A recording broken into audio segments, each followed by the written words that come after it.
Assalamualaikum warahmatullahi wabarakatuh. Kembali lagi bersama Bapak di pelajaran sejarah Indonesia, yang mana hari ini kita masih membahas dekade yang sama, yaitu mengenai kerajaan-kerajaan maritim di Indonesia pada masa Hindu-Buddha.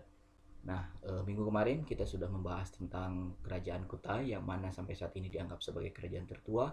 Hari ini kita akan mempelajari salah satu yang masih dikategorikan sebagai kerajaan yang tertua di Indonesia, yaitu Tarumanegara.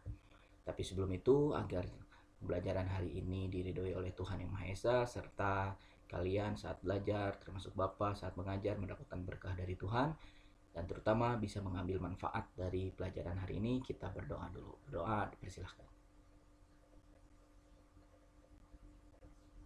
Amin. Bapak harap kalian dalam keadaan sehat selalu ya, jadi bisa mengikuti pembelajaran ini dengan baik. Ikuti video pembelajaran ini sampai akhir seperti minggu kemarin, karena di akhir akan ada evaluasi untuk mengerjakan tugas dan hanya akan diberikan di akhir video. Jadi tidak ada pengulangan daripada soal-soal yang akan Bapak tulis di akhir video. Baik, hari ini kita akan mempelajari salah satu kerajaan yang lokasinya berada di sekitaran kita di Jakarta dan di Jawa Barat, yaitu Tarumanegara. Seperti yang kalian ketahui, kita masih ada di kompetisi dasar 3.1 untuk pengetahuan dan 4.1 untuk keterampilan, yang mana nanti akhirnya adalah menyajikan hasil penalaran tentang kerajaan-kerajaan maritim Indonesia dan pengaruhnya terhadap kehidupan masa kini.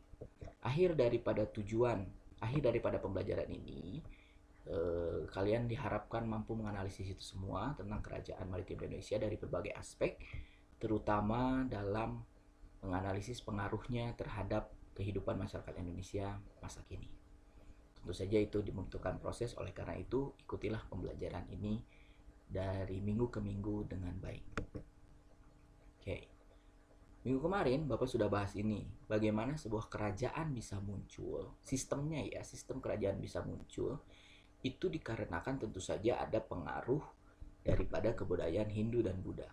Raja sendiri itu tentu saja sebuah istilah yang ada di kebudayaan Hindu, oleh karena itu sistem kerajaan merupakan salah satu yang terbesar dari pengaruh kebudayaan Hindu-Buddha. Mungkin masih ingat ya kemarin, apa sih ciri-ciri dan indikator dari kerajaan maritim di Indonesia pada masa Hindu-Buddha? Ingat, yang pertama, mereka tersebar di 4 pulau sampai saat ini ya, karena peninggalannya tersebar di 4 pulau ini, yaitu Sumatera, Kalimantan, Jawa, dan Bali. Lalu persebaran di keempat wilayah tersebut tidak terlepas dari alur pelayaran yang singgah melewati 4 wilayah ini, lalu pada akhirnya mereka mempengaruhi dan memberikan kebudayaan India, kebudayaan Hindu kepada masyarakat Indonesia. Lalu yang ketiga, periodisasinya, ingat, kerajaan maritim Hindu-Buddha di Indonesia itu bertahan dari abad ke-4 sampai abad ke-16, lalu berganti menjadi kebudayaan Islam, di mana sistem kerajaannya pun akhirnya berubah. Oke, kalian sudah pasti tahu lah, ini sudah dipelajari sejak lama dari kerajaan-kerajaan ini. Nah, hari ini kita akan mempelajari salah satu kerajaan yang sebenarnya secara lokasi dan secara peninggalan itu ada di sekitar kita, terutama di sekitar SMA Negeri 52. Jadi seharusnya bangga bahwa SMA Negeri 52 itu dulu pernah berada di lokasi berdekatan dengan sebuah kerajaan, yaitu Tarumanegara. Ya, ini kita akan pelajari hari ini. Baik. Nah, kita sekarang berbicara dulu tentang lokasi daripada Tarumanegara. Ibu kotanya sampai saat ini masih diperdebatkan. Di daerah manakah Tarumanegara berada ibu kotanya? Tapi yang paling pasti Tarumanegara berkembang itu di aliran Sungai Citarum. Di sebelah mana? Karena kalau dari segi wilayah kan Citarum itu cukup panjang ya.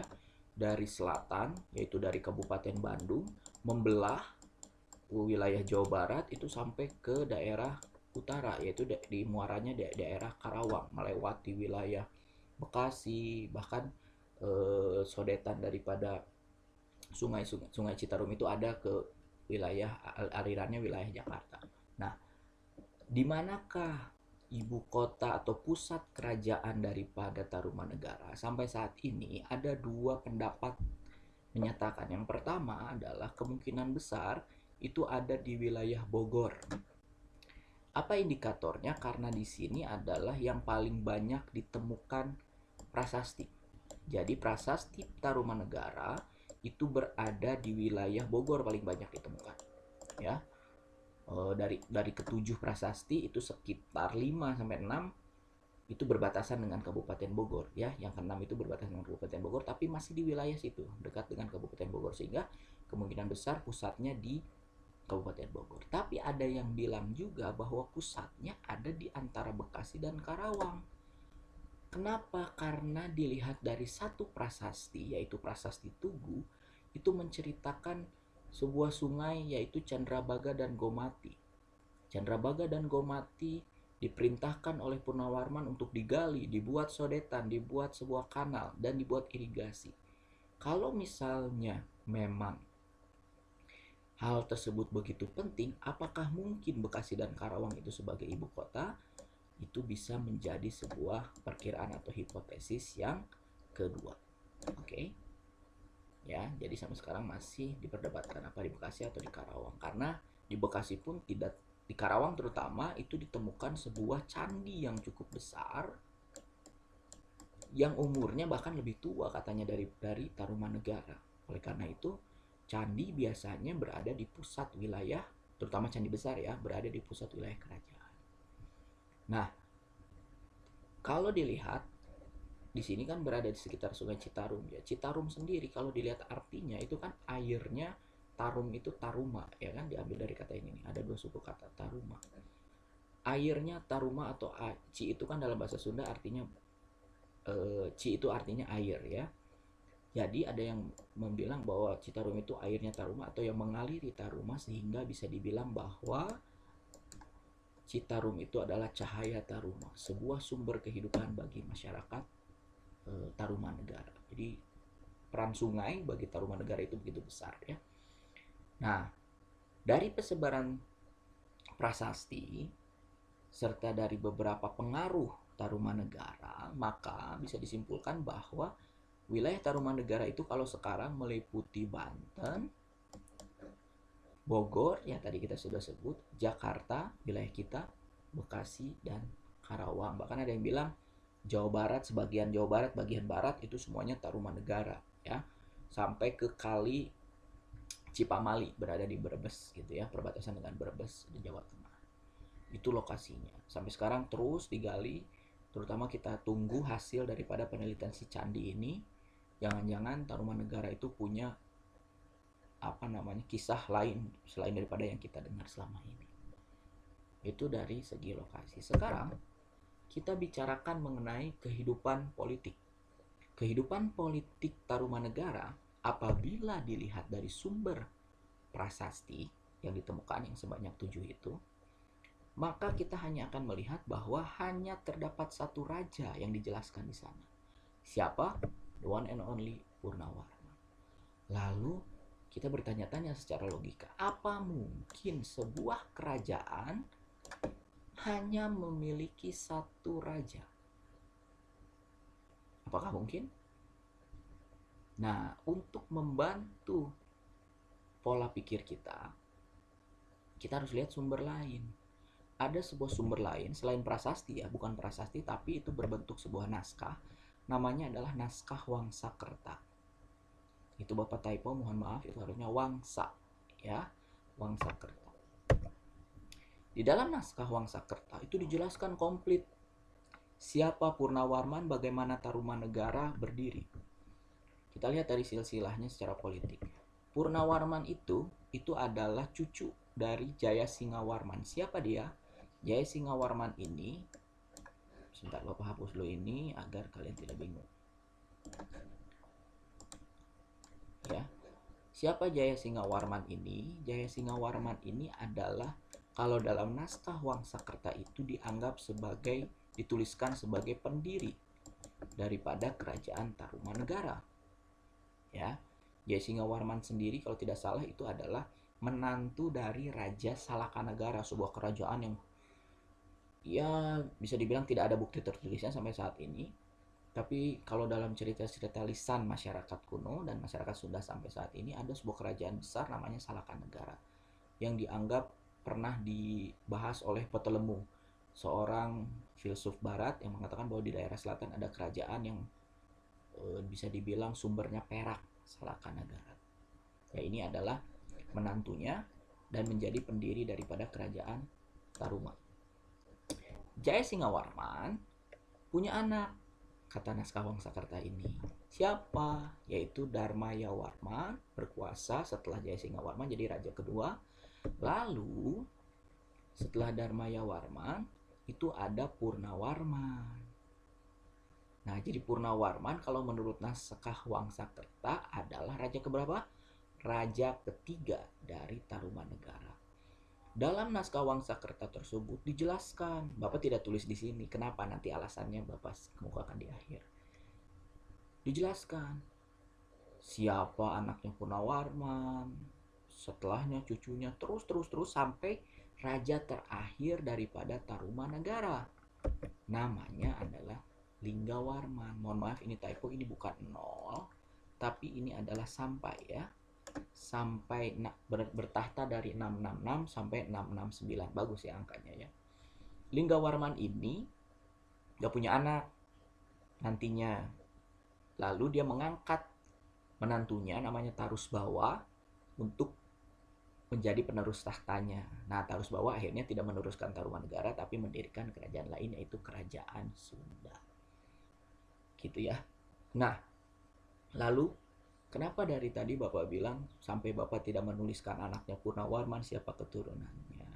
Dan kenapa, pertanyaannya, si naskah Wangsakerta yang menuliskan sejarah Tarumanegara ini cukup komplit, ya kalau kalian baca bukunya, cukup komplit, tidak dijadikan rujukan utama dalam penulisan sejarah Kerajaan Tarumanegara.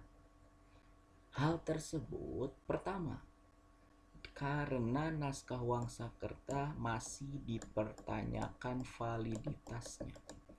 Benar nggak isinya?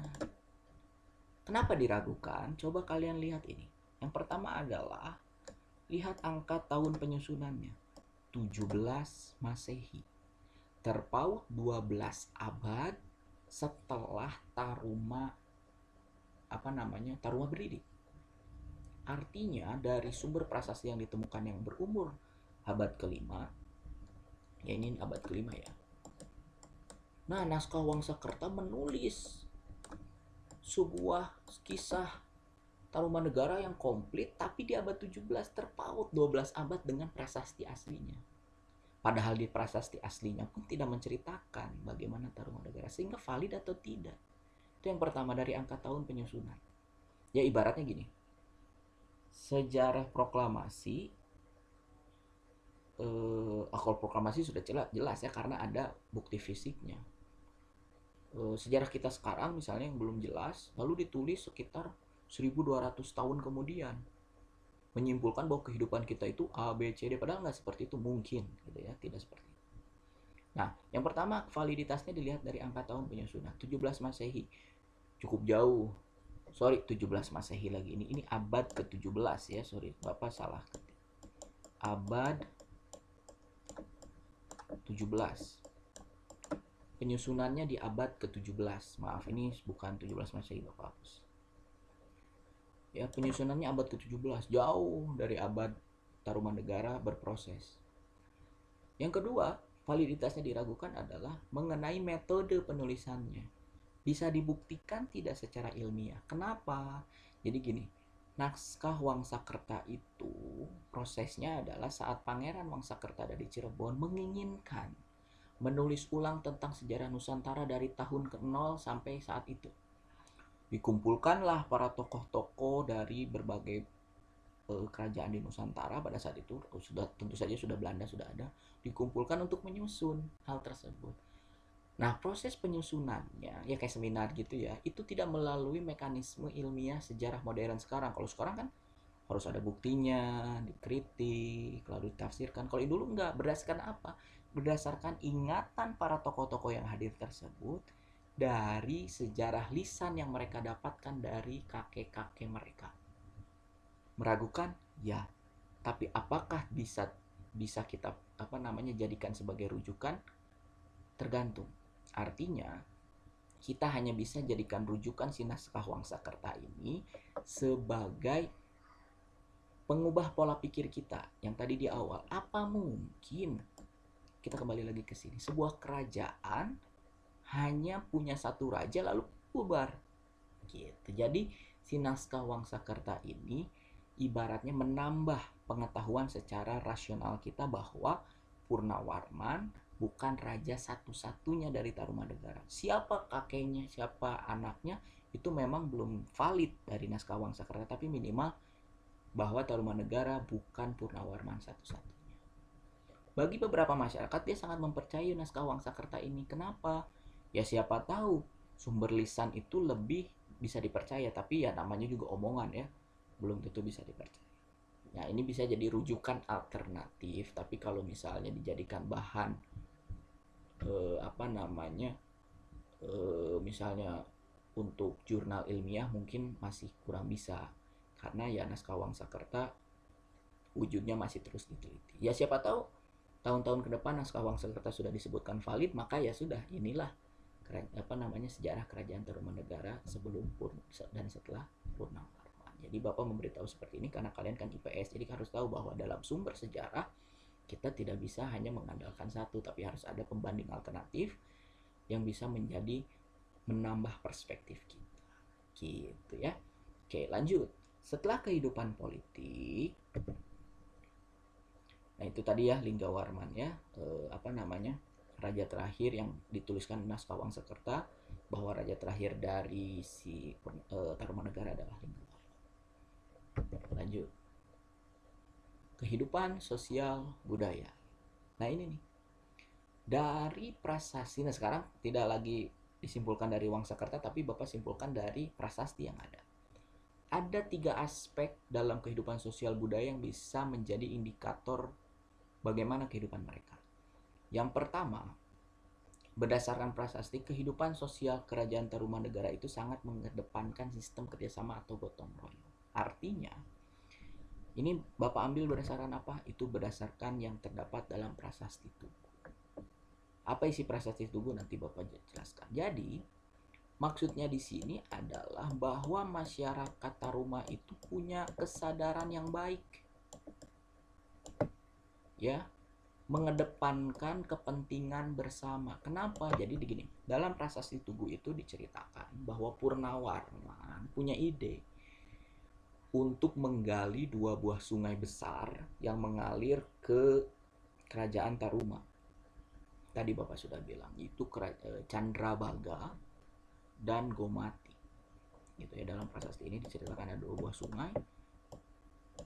Candrabaga, ini kayak L ya. Candrabaga dan juga Gomati. Nah, Purnawarman bilang bahwa itu harus digali, dibuat sebuah kanal. Untuk apa? Jadi kalau musim kemarau dia airnya bisa menjadi sumber air untuk masyarakat, jadi nggak kekeringan. Kalau musim hujan nggak banjir. Nah, pertanyaannya adalah kalau misalnya itu cuma diperintah, maka bisa saja masyarakat nggak mau.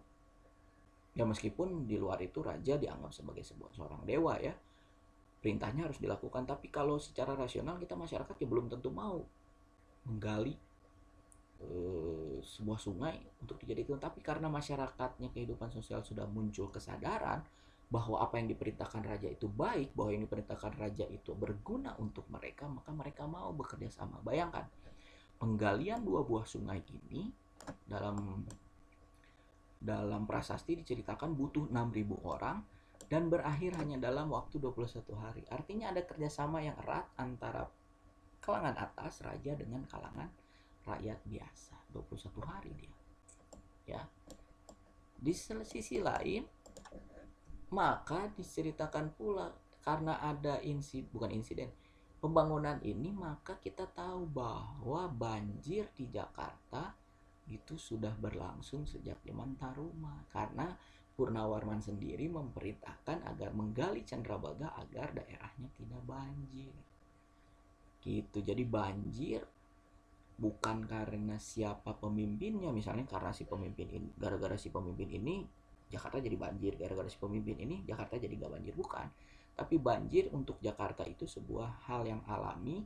Yang paling penting adalah siapapun pemimpinnya mampu untuk mengatasi hal tersebut agar tidak berdampak luas ya. Banjirnya sih kayaknya bakal ada terus, tapi agar tidak berdampak negatif bagi masyarakat. Oke, itu ya. Yang kedua, kehidupan budayanya. Masyarakat sangat kental dengan kebudayaan Hindu. Terlihat dari apa? Terlihat dari penamaan tempat-tempat, nama raja, serta konteks dalam prasasti. Bapak lihat dari prasasti Kebon Kopi dan Ciaruten. Dalam Kebon Kopi itu si prasastinya cukup unik karena sebuah batu, lalu di atasnya dicetak, ada cetakan gitu ya, cetakan berupa kaki gajah. Ya kan, kalau sekarang mungkin Hall of Fame yang ada di Hollywood gitu ya, tapi ini kaki gajah, bayangkan. Kaki gajah diletakkan di batu, lalu si kaki gajah itu diberi keterangan bahwa ini adalah gajahnya Purnawarman yang dianggap sama dengan gajahnya Dewa Wisnu yang bernama Airawata. Hal ini membuktikan bahwa kehidupan masyarakat sangat kental dengan budaya Hindu. Segala sesuatu didekatkan. Oh, gajahnya Purnawarman mah sama kayak gajahnya Dewa Wisnu, artinya sangat kental dengan kebudayaan Hindu. Selain itu, dalam prasasti Ciaruten, dua telapak kakinya Purnawarman dicetak di sebuah batu, lalu di situ beri keterangan bahwa ini adalah kakinya Purnawarman, sang raja yang masyhur yang bisa diibaratkan sebagai Dewa Wisnu. Selalu didekatkan dengan kehidupan masyarakat atau kebudayaan Hindu. Apalagi yaitu penamaan sungai Candrabaga, Gomati, dan sebagainya. Yang terakhir, bagaimana kehidupan sosialnya? Bapak ambil dari catatannya Fahien, seorang pengembala Cina yang datang ke Tarumanegara pada sekitar abad ke-5 itu, dia menceritakan bahwa kerajaan Tarumanegara itu kondisinya sangat stabil, sangat masyarakatnya itu tenang, sejahtera, tidak ada intrik-intrik politik, semuanya stabil, aman, dan sebagainya. Ini mengartikan bahwa masyarakat Tarumanegara di zaman Purnawarman, kita nggak tahu zaman sebelumnya atau setelahnya, itu mencapai puncak kesejahteraan. Gitu. Itu adalah kondisi sosial budaya yang ada.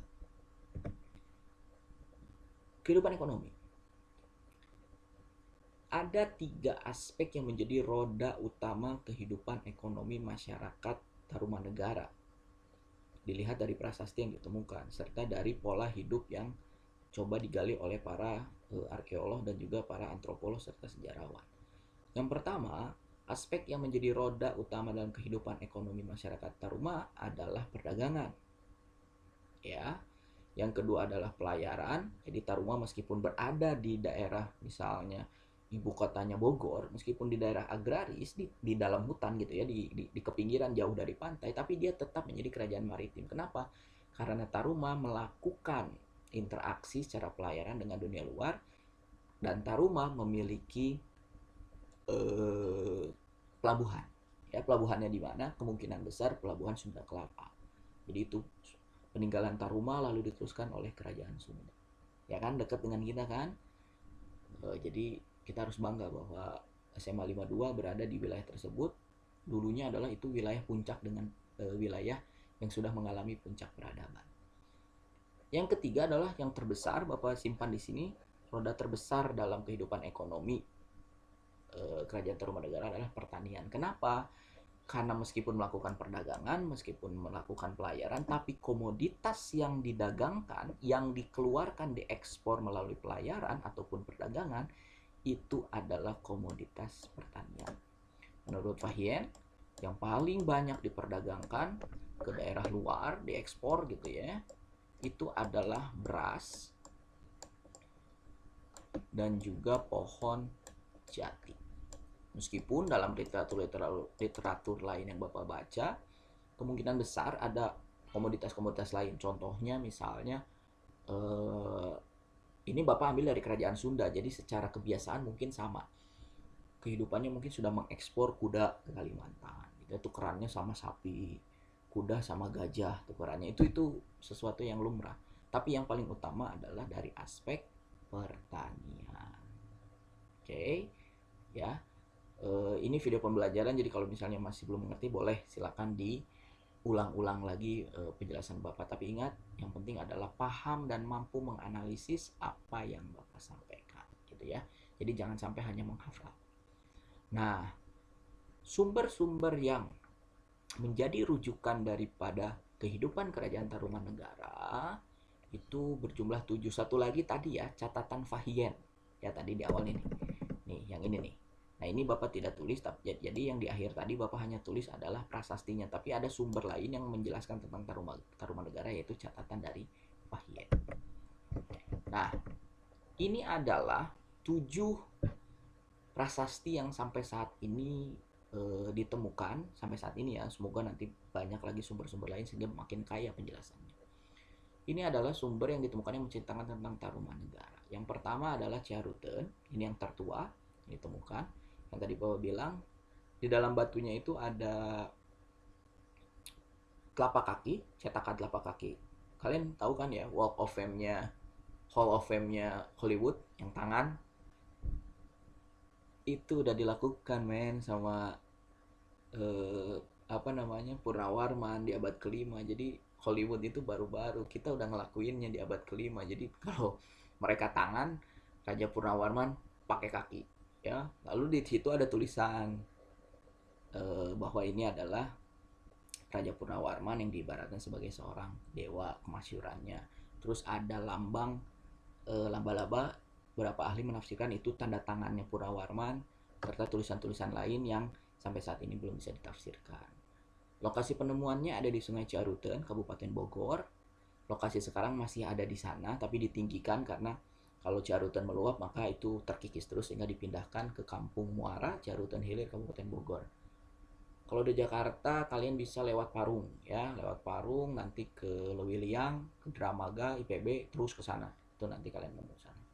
Nanti kalau udah nggak pandemi jalan-jalan ya, semoga bisa jalan-jalan. Yang kedua, nah ini nih, ini yang paling dekat dengan sekolah kita. Itu dinamakan Prasasti Tugu. Di dalamnya menceritakan tentang bagaimana kemasyuran Purnawarman bisa menggali Candrabaga dan Gomati untuk berguna bagi masyarakat, serta pujian-pujian lainnya. Jadi bentuknya seperti tugu, seperti menhir, dikelilingi oleh tulisan. Ditemukannya di Kampung Batu Tumbuh, Tugu, Kelurahan Tugu, Kecamatan Koja, Jakarta Utara. Tapi batunya udah nggak di sana ya, batunya sekarang sudah ada di Museum Nasional. Saat itu dipindahkan oleh sejarawan atau penemunya orang Belanda, dipindahkan ke Museum Nasional. Kalau mau lihat ada di sana, gede sekali batunya. Lalu yang ketiga Pasir Jambu, masih tentang pahatan telapak kaki Purnawarman. Di Pasir Jambu, Bukit Koleangkak namanya, masih di sana. Ada di Parakan Muncang Bogor. Kebun kopi pun seperti itu.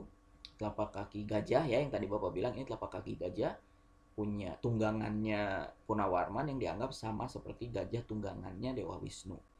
Ada di Cibungbulang, masih sampai saat ini ada di lokasi yang sama.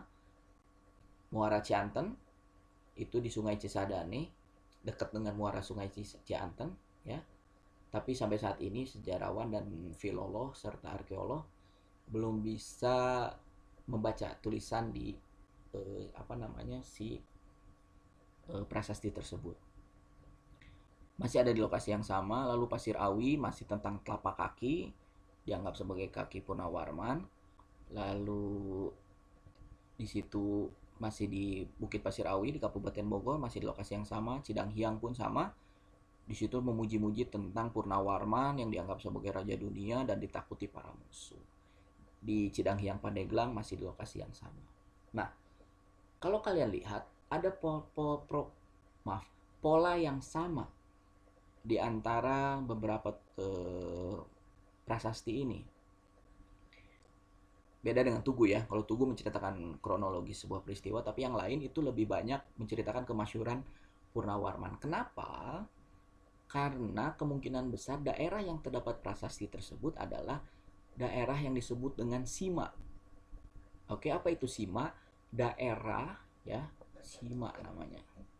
Jadi nih kemungkinan yang ini nih.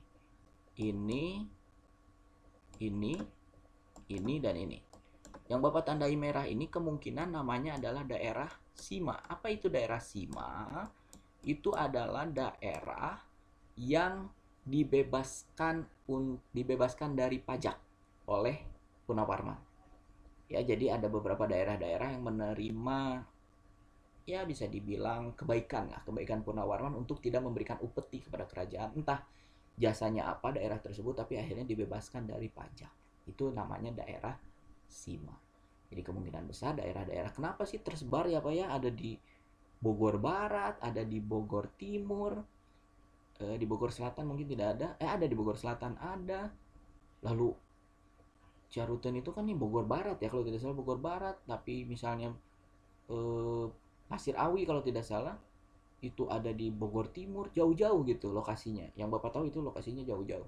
Kenapa? Kemungkinan besar itu adalah desa-desa yang dibebaskan oleh Purnawarman untuk tidak usah bayar pajak. Jadi di mana ibu kotanya? Nah, sampai saat ini ada perdebatan. Apakah Kabupaten Bogor ataukah di Tugu? Lebih dekat dengan Bekasi ya, lebih dekat dengan Bekasi. Yang mana itu menjadi perdebatan. Itulah materi tentang Kerajaan Tarumanegara yang sedikit sebenarnya, tapi cukup menarik untuk digali. Kita sekarang masuk ke kesimpulan. Jadi di kesimpulan bahwa Tarumanegara ini bisa dibilang dikategorikan sebagai salah satu kerajaan tertua karena buktinya cukup tua, abad ke-5 dibandingkan dengan bukti-bukti dari kerajaan lain. Yang kedua, kehidupan sosial, ekonomi, dan politik Tarumanegara mencapai puncaknya saat dipimpin oleh Raja Purnawarman. Apakah ada keterangan lain? Kemungkinan ya nanti kalau misalnya di sumber atau misalnya temukan sumber-sumber sejarah lain ya kita bisa gali lebih lanjut. Tapi sampai saat ini puncak kejayaan Tarumanegara itu adanya di zaman Purnawarman. Terakhir, ini yang unik. Ada ciri kehidupan sosial yang cukup khas antara kerajaan Tarumanegara dengan kerajaan lainnya. Ciri khasnya adalah, yang cukup khas ini adalah si masyarakatnya itu sudah menciptakan sistem kolektivitas yang cukup baik, kerjasama yang cukup baik, terbukti dengan saat pembangunan Candrabaga dan Gomati. Di sini si masyarakatnya sudah memiliki visi tentang kesejahteraan bersama. Jadi nggak hanya mengikuti apa yang diperintahkan raja, tapi mereka punya visi. Oh, daerah gue suka banjir nih kalau musim hujan, kering kalau musim kemarau. Ya udah, idenya raja tuh bagus, ya udah kita lakuin. Itu sih ciri khas yang paling terlihat dari kehidupan sosial Tarumanegara. Baik. Nah, itu adalah kesimpulannya. Seperti biasa, seperti pertemuan sebelumnya ada evaluasi. Ya. Jadi evaluasinya kali ini berbeda dengan yang kemarin, itu bentuknya diskusi. Bagaimana mekanisme diskusinya? Itu sudah Bapak jelaskan di Google Classroom. Ya, silakan baca baik-baik. Adapun pertanyaan-pertanyaan yang harus kalian diskusikan itu adalah yang pertama, menurut kalian apakah naskah Wangsakerta yang disusun pada abad 17 relevankah atau tidakkah menjadi sumber informasi mengenai kehidupan politik kerajaan Tarumanegara? Ya, kalau menurut itu tidak usah semua kelompok pro relevan atau pro relevan, misalnya ya tidak relevan Pak atau tidak relevan Pak. Nah, silakan. Di dalam kelompok itu kalau ada pro kontra itu justru baik, tapi harus mengungkapkan pendapatnya, argumennya kenapa dia misalnya milih relevan atau kenapa dia memilih tidak relevan. Yang kedua, diskusikan apa makna dari pembangunan irigasi dan kanal pada Sungai Gomati dan Candrabaga untuk kehidupan masa kini. Jadi kalian harus mengambil maknanya. Kira-kira apa ya maknanya dari yang dilakukan Purnawarman tersebut?